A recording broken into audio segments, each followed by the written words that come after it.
Greetings, YouTube. Today I'm going to review Relics and Rituals Excalibur, which is from the Sword and Sorcery Studios for the D20 system, printed in Canada. Now, this is a setting designed specifically to allow players to run in the Arthurian setting. And it's actually two complete campaign concepts in one book. The first is a full-blown Arthurian setting where you're playing in Britain, Europe, in the world that has Arthur and Merlin and Gawain, the whole nine yards. The Knights of the Round Table. Everything from the legends is present. The second campaign concept they're calling Excalibur, which is a fantasy version of that. A little more traditional. So you have a setting that is high chivalry, but it isn't necessarily set in Europe. It's set in a fantasy land, so it's still got barbarians to the north and, countries around where you're situated similar to the Arthurian legend, but not necessarily exactly the same thing. And you're probably going to be able to get away with a lot more sexual equality in that setting because there is less pressure to be exactly like our real world existed during the Middle Ages. The first thing we got here, they talk about the introduction, of course. They talk about the Arthurian races. Now, these are the races can be used in either campaign concept. Of course, humans are the most popular. Then we have hobgoblins, halflings, and the halflings are called the Selwar, which I'm probably screwing over because it's Welsh and I have no idea how to say it pronounced properly. And they're very Fey oriented here. They actually have an allergy to iron. Then we have three different kinds of elves, basically equivalent to high elves, forest elves, and half elves. They also have an allergy to iron. Half-orcs, and then dwarves, which they're referring to as the Maenad. Now, they present the dwarves as also being from the Fey realms, but they left much earlier than the other Fey races. So they've been here longer, so they're very acclimatized to our realms. They don't have the allergy to iron, which is good because, dwarves are all about mining and weapons. I actually prefer to have my dwarves as being descendants from the Norse giants, and they suggest that as a possibility. So if you're going to base them in the world, I like them from being descended from the giants. That's just me. Then we have a bit of a chapter that deals with the existing core classes and how they fit or don't fit into either the Arthurian or Excalibur settings and how to modify them to make them fit the best possible. For example, the monk doesn't fit very well at all in either. Then we have the new core class, which is the knight. Now, a lot of knight classes that I've seen have lots of challenge mechanics where, like, the knight strides out, draws his sword, points at an enemy and says, "You, right there, I'm going to challenge you." And the person is compelled to pay attention to the knight and accept the challenge. It's a magic style of effect, which I've never liked. Knights are just a specialized type of fighter. They shouldn't have magical abilities like that in my book. And in this knight class, they don't, which I like. But what they do have at first level is an animal companion warhorse. It has all of the abilities that the druid animal companions get, and that is awesome sauce. That's so suited to the knight class. I'm surprised I never thought of it or that I've never seen it anywhere else. So, great job. Then they have a list of prestige classes, which are the Fey Enchantress or Enchanter, obviously Fey related. The Giant Killer, the Green Knight, like Sir Gawain in the Green Knight story. The Hound Master, which is really cool because it takes a person who has an animal companion hound, a druid or a ranger, and really amps up that creature, that hound, into a powerful ally. I really like the flavor of this. A Hound Master is a real job that existed in the Middle Ages, so it has a good connection to the setting. Knight of the Realm, kind of like a specialized knight, someone really going to become one of the Knights of the Round Table kind of thing. Knight Templar, which they spelled Templar wrong, typo up there. Malefic Enchanter, more magical enchanter types. The Reliquarian, which is cool because it's a knight or a cleric that garners their power from a relic. So you carry a relic with you, the bones of a saint or something like that, and you draw power from that relic. I like that. And Voice of the Land, which is a bard specialist, which allows you to be very commanding and literally to use your voice to control the crowds around you in a profoundly showy and big, ostentatious manner. Then we have a section on skills, new feats, and equipment. And there are 2 new feat categories here. One is honor, and I'll explain the honor system in a minute. And the other is paragon feats. The paragon feats require you to have a stat, there's 6 of them, that is 3 points higher than your maximum starting stat. So if it's like 18, you have to have like 21 in it.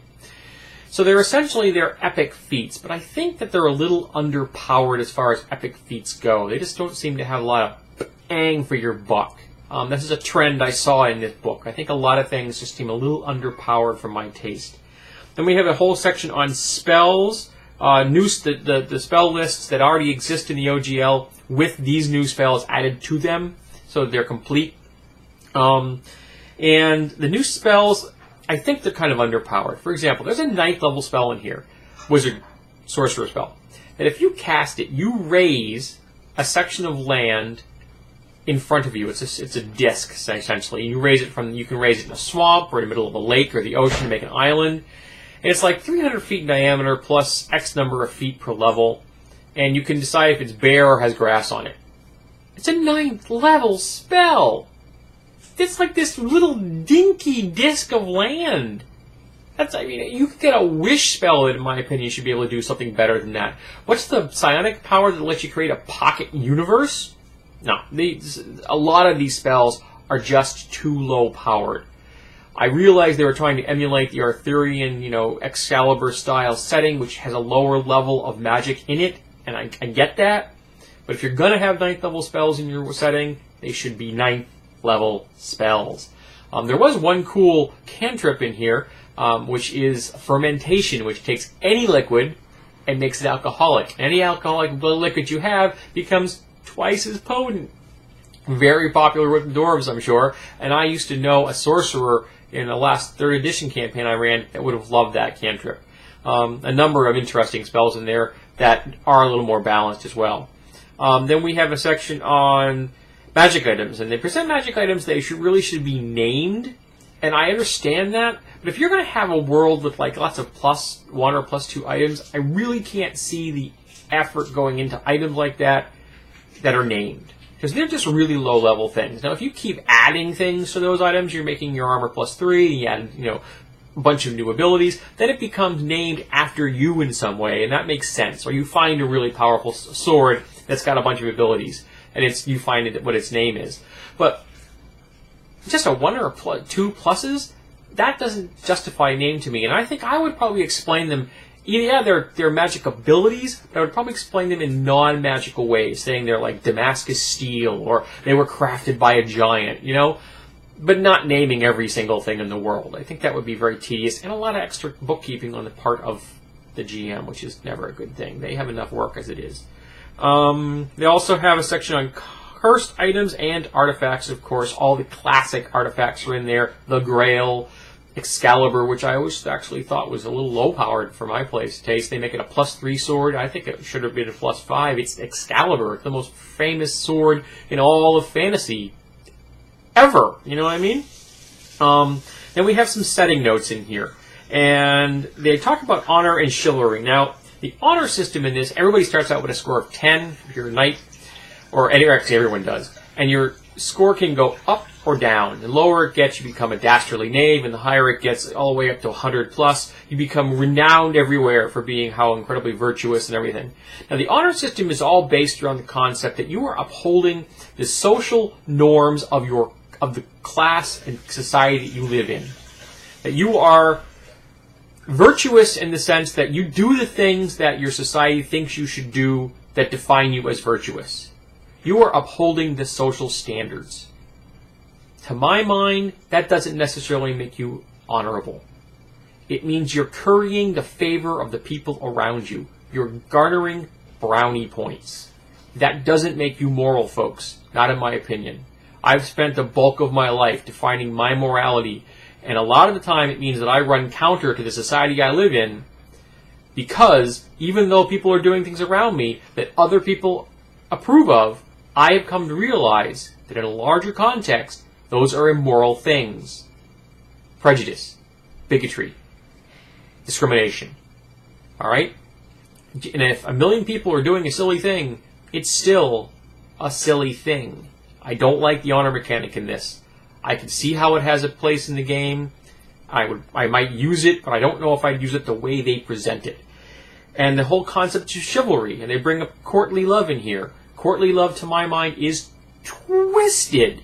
The whole concept that you're pursuing a married person because the more distant and unattainable they are, the more virtuous and pure your love is, the better off you are. So you're doomed to fail. And yet that is supposed to somehow make your love better than if you pursue a healthy, normal relationship with someone you can actually get married to and have a loving relationship with. The whole concept of courtly love, which is very likely a complete fabrication, totally fictitious, never having existed in the real world, has created so many people who are brokenhearted because they want that perfection. They're looking for that ideal when it cannot be found in the real world. I don't like the concept of courtly love, folks. I understand that it creates conflicts which drive storylines.